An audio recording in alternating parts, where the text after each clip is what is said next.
এখানে এসআইরে এসে কি বলছে ইয়ারা নাগরিক লাই। আরে চুদির ভাই, আমার সেই থেকে আছে তোমার 1952 থেকে সালে আমার বাপ দাদা থেকে পরপর পরপর পরপর আসছে।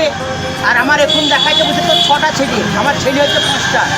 দুটো ছেলে ধরো আমার এখনো ধরো বয়স হয়নি, তাদের নাম ওঠেনি। তাহলে আমার 3টি ছেলে নাম উঠেছে। ইয়ারা বলছে তো আমার লেগে বলছে তো 6টা বেটা। 6টা বেটা সালে আমি করতে পারবো রে? এখন বেকারের যুগ। তাহলে একটা ছেলে যদি আমার বাড়তে পায়, তাহলে রাজমিস্ত্রির কাজে পাঠিয়ে দিব, তাও তো আমার 500-600 টাকা ইনকাম করবো, মানে আমি খেতে পারবো বলছি। তা তুই চুদির ভাই আমাকে দে সেই ছেলেটা। হ্যাঁ, পোকা চুদা আমার জবর হারামে আমু খাতে মানুষের নামে কি করছে জানিস তো?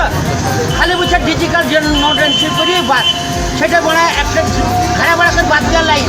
এই চুদির ভাইয়ের জবর হারামে বুঝছে অ্যাডমিট কার্ড চলবে না, ভোটার কার্ড চলবে না, আধার কার্ড চলবে না, রেশন কার্ড চলবে না। তাহলে আমি একটু বড় লোক, কোটিপতি, তাই আমার বড় কাগজ থাকবে, বড় আমার ব্যাংকের পাসপোর্ট থাকবে, আমার বড় পোস্ট অফিসে থাকবে, বড় আমার বিবাহ করা থাকবে। এখানে এসআইরে এসে কি বলছে ইয়ারা নাগরিক লাই। আরে চুদির ভাই, আমার সেই থেকে আছে তোমার 1952 থেকে সালে আমার বাপ দাদা থেকে পরপর পরপর পরপর আসছে। আর আমার এখন দেখাইতে বলছে তো 6টা ছেলে, আমার ছেলে হচ্ছে 5টা। দুটো ছেলে ধরো আমার এখনো ধরো বয়স হয়নি, তাদের নাম ওঠেনি। তাহলে আমার 3টি ছেলে নাম উঠেছে। ইয়ারা বলছে তো আমার লেগে বলছে তো 6টা বেটা। 6টা বেটা সালে আমি করতে পারবো রে? এখন বেকারের যুগ।